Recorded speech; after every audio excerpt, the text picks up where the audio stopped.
اب کہو 6000 سال تک نماز پڑھی، اب کہیں گے رضی اللہ، کہیں گے علیہ السلام؟ پچھلی ساری نمازیں کینسل کیوں؟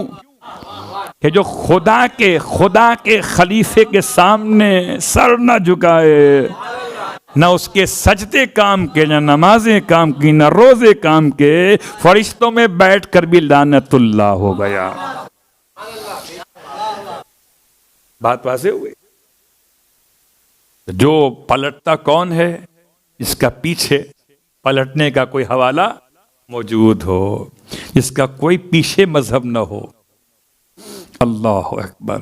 اسی لیے قرآن مجید نے، فرقان حمید نے عجیب جملہ ارشاد فرمایا، وَمَن يَنْقَلِبْ عَلَىٰ عَقِبَيْهِ، جو اپنے پرانے دین پہ پلٹ جائے تو کیا سمجھتا ہے وہ؟ کیا وہ اس دین کو، خدا کے پیغام کو نقصان پہنچائے گا؟ فَلَن يَضُرَّ اللَّهَ شَيْئًا، ہرگز وہ نقصان نہیں پہنچاتا خدا کو کسی بھی شے کے اندر۔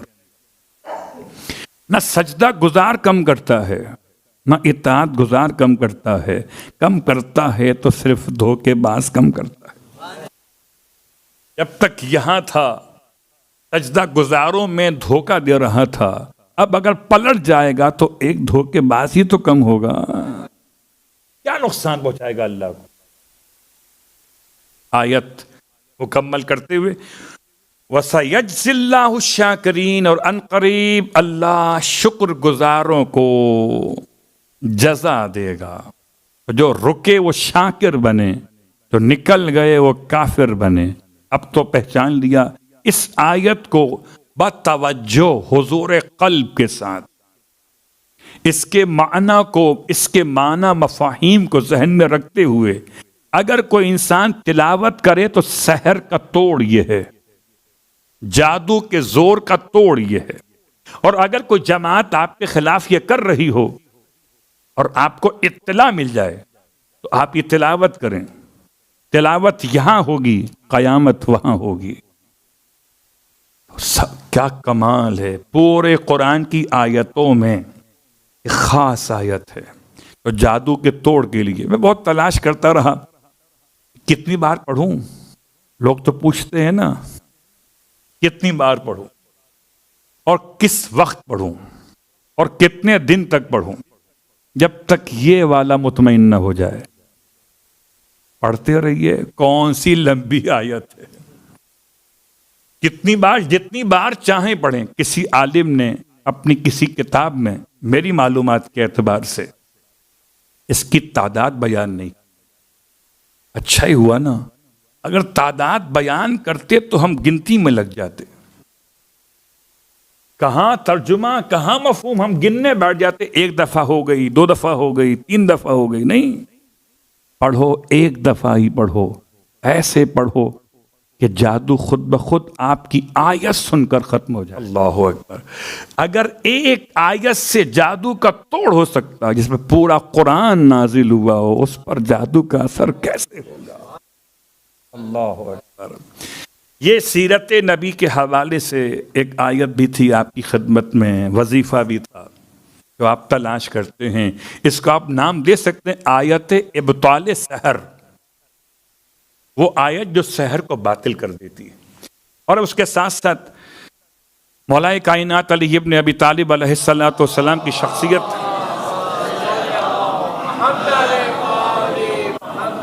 اور آپ کی وصیت کے الفاظ روزانہ آپ کی خدمت میں کچھ پیش کیے جا رہے۔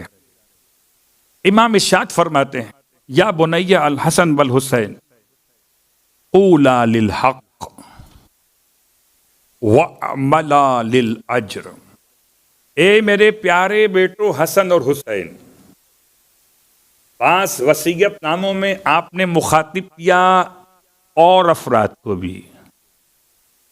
وَجَمِيعَ وَلَدِي، مولا کے بعض روایات کے لحاظ سے 18 بیٹے، جمیع ولدی۔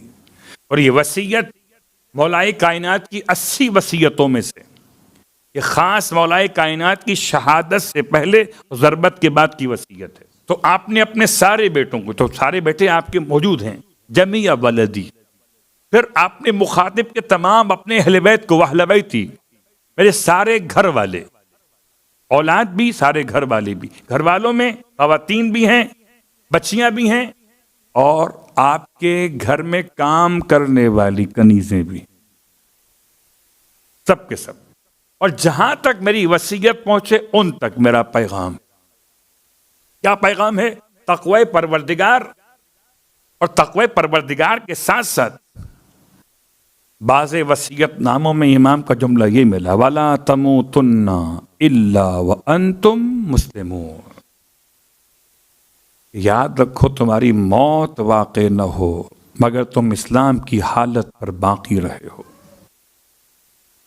یہ قرآن میں 2 مقامات پر آیا ہے، ایک سورہ مبارکہ البقرہ میں اور ایک سورہ مبارکہ آل عمران میں، وَلَا تَمُوتُنَّ، تمہاری موت واقع نہ ہو۔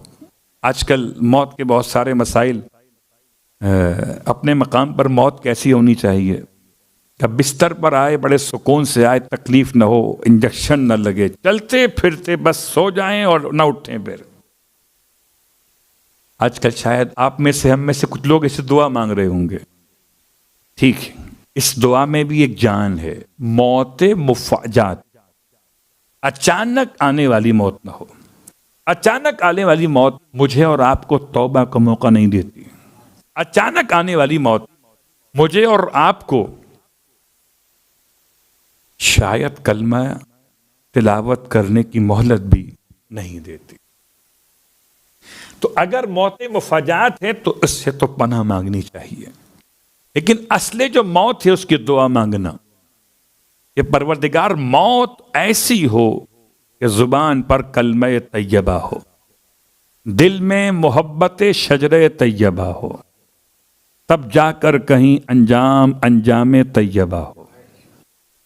اگر دعا مانگنا ہی ہے موت کے بارے میں تو اس طرح مانگی کہ اللہم اجعل مماتی ممات محمد و آل محمد۔ اور آج دل چاہتا ہے آپ کی خدمت میں ایک ایسی شخصیت کے حوالے سے گفتگو کروں کہ جس نے بڑی دعائیں مانگی ہیں، ایسی دعائیں مانگی ہیں کہ اپنے گھر میں قبر کھود کے رکھی ہوئی۔ ان کا نام ہے نفیسہ۔ نفیسہ حسن مثنیٰ کی بیٹی ہیں، اور حسن مثنیٰ امام حسن مجتبی علیہ السلام کے بیٹے۔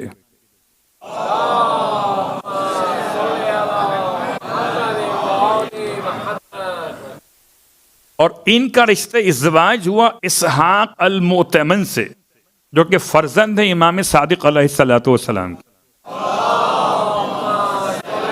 اب ہو سکتا ہے کہ تاریخی لحاظ سے یہ براہ راست حسن مثنیٰ کے بیٹے کی بیٹی ہوں، لیکن بہرحال ہیں حسنی سادات۔ 30 سال تک دعا مانگتی رہیں کہ موت آئے تو حالت روزہ میں آئے، موت آئے تو ایسے آئے کہ خدا سے ملاقات ہو تو افطار کا وقت نہ ہوا ہو۔ واقعاً پیٹ بھرا ہوا انسان خدا سے کیا ملے گا؟ اور آپ سمجھ سکتے ہیں کہ تکلیف بڑھ جاتی ہے انسان کی جسم کی اگر پیٹ بھرا ہوا ہو اور اس وقت انسان کی روح قبض کی جائے، تو شاید اس حوالے سے کہ آسانی پیدا ہو وہ الگ موضوع، مگر ان کی نیت آسانی کی نہیں ہے، خدا سے ملاقات کی۔ 12,000 مرتبہ ختم تلاوت قرآن کیا، اس قبر میں لیٹ کر یا بیٹھ کر جو ان کے اپنے گھر میں تھی۔ گھر میں قبر کا کھودنا ایک الگ موضوع ہے، کفن کا رکھنا ایک الگ موضوع ہے۔ ہمارے یہاں تو لوگ کفن بھی نہیں رکھتے، شاید اتنا خوف آتا ہے۔ میں سمجھتا ہوں قسم بخدا اگر کربلا نہ ہو تو کفن سے بہت ڈر لگے ہم بھی ان کے ساتھ کھڑے ہو جائیں۔ واحد کربلا ہے کہ جہاں سے انسان فخر کے ساتھ اپنا کفن خرید کے لاتا ہے۔ ورنہ قبلہ کافور کی بو اور ہمارے لیے بڑی مشکل ہو جاتی ہے. ایسی مشکل ہو جاتی ہے کہ کبھی قبرستان سے سیدھے گھر واپس آ گئے اماں ڈانٹ دیتی. سیدھے کیوں آ گئے؟ کیا مطلب؟ اور کہاں جاتے؟ کسی اور کے گھر سے ہو کر آتے. کیا مطلب؟ کیا پیروں میں جوتوں میں قبر کی مٹی آ گئی؟ شاید پرانے زمانے کے لوگ کیا سمجھتے تھے کہ ملک الموت کا